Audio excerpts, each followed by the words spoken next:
You know, one thing that I think, like, I've always gone by the belief that if I complain, I gotta do something about it.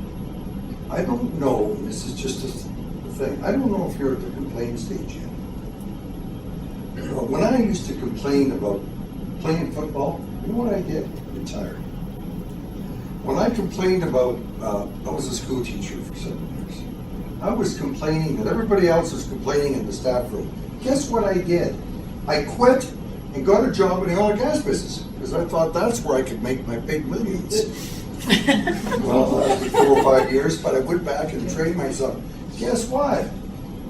Oil and gas was okay. I went into business with my brother John, who started Fresenius Group, and I was in there for 30 years. Okay, but my point is this. When we start to complain is when we gotta move. It's not, this is me talking, it's not whatever everybody else in this room is saying and your best buddy and your aunt and uncle. It's sort of like if you start to complain, what am I really gonna do? I'm tired of playing golf.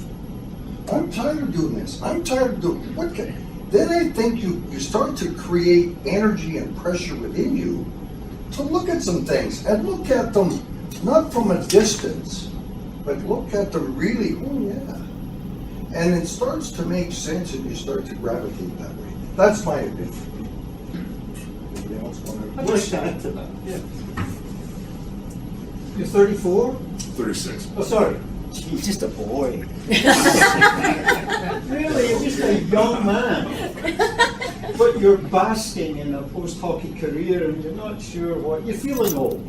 You're feeling kind of listless. Life is not as much fun as it used to be. But hey, you've got another 40 to 50 years to go, and you certainly don't want to be basking in the same pond for that length of time. So tell me, what would you really like to do? What do you want to do with yourself? I mean, you're a big, strong, healthy guy. You've got a sense of humor. You're an honest guy. You've had a great hockey career, and that brings all kinds of skills. Now, what do you want to do? What do I want to do is in particular, I can't answer. I don't know yet. Like one of the hardest questions for me to answer in this book, but it's right here, is, you know, what is your passion? You know what, I can't, it's hard for me to put that into words. I don't know exactly what that is. If I knew exactly what that is, I mean, I might not need to be here today, to be honest with you.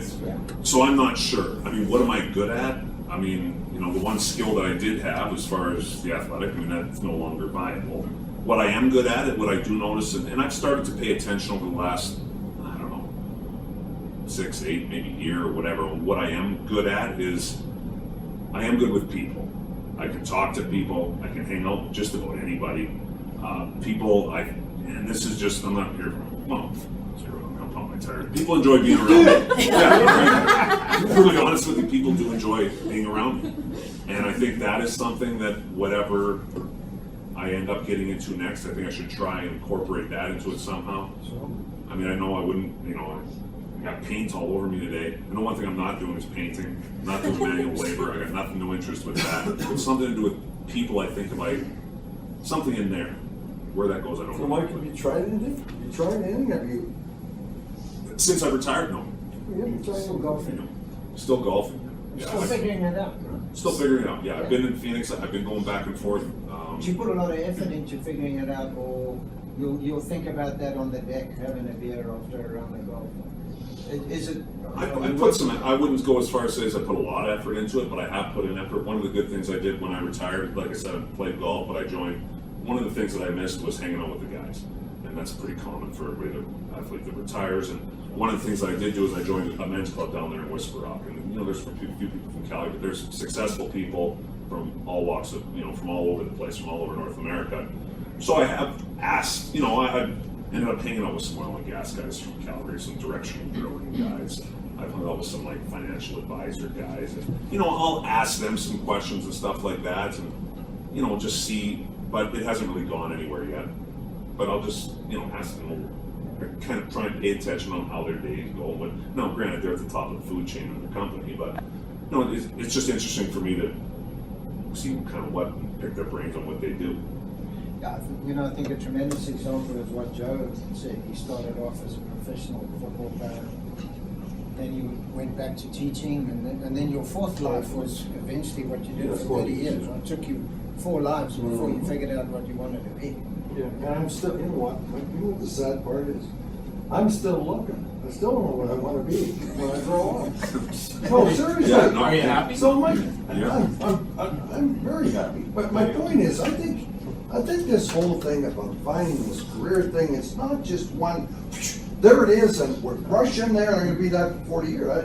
Like, it's evolving, things change, evolving. You know what the exciting thing about life is today is that, you know, we live differently we did even 20, 30, 40 years ago. Like, the whole computer system has brought out a whole variety of jobs and opportunities, and, you know, a real zest, and I think there's tons of things that you can do, but, you know, I think you gotta really get out and you gotta try some things. Yeah. I think you gotta try.